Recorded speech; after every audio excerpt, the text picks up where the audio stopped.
70 yil cheklangan monoqo'limki kitobni hargiz setib olmang. Ya'ni bu kitob 1912-yili Amerikada nashr qilingan. Nashr qilingandan keyin Amerika va Yevropadagi katta Yahudi baylarning hamsi bu kitobni ko'rib, zo'r olqishga erishgandan keyin darhol bu kitobning butun nashrini setib olgan. Benchensini setib olib qayta nashr qilmaysa deb cheklayotgan. 30-yillarda Amerikada bu kitobni albatta hammasini yig'ib olamaydi-da, bir qism mang'ushach kitob xumarlar uyda saqlab qoladi. Shuning bilan bular buning qo'lda kuchigan basmaxonada nashr qilish mumkin bo'lmag'achqa qo'lda kuchigan nashri shu vaqtda Amerikada $2000 chiqib ketgan. O'ylab bakinglar 1920-30-yillarda Amerikada $2000 setildi degan qanday gap bo'lib ketdi. Endi bu kitob 2003-yilga kelgan vaqtda, ya'ni 70 yildan keyin qayta nashrdan chiqqan.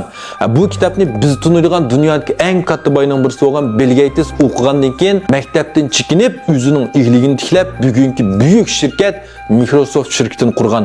Mana naq mash kitob kelib to'xtaydi. Ya'ni dunyodagi eng sirliq 24 soatlik dars.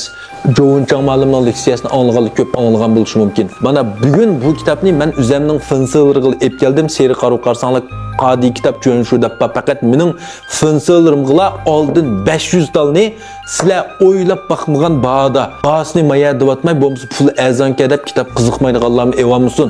Haqiqiy qiziqadiganlar oldin evanglar asl seri qarorni bassanglar bahasini nech pul ekanligini bila olasizlar. Kitobning bahasi qachon asli qaytadi uni men aniq bir narsa olmayman. Shuning uchun yoqtiradigan do'stlar tezroq setib olinglar. Rahmat.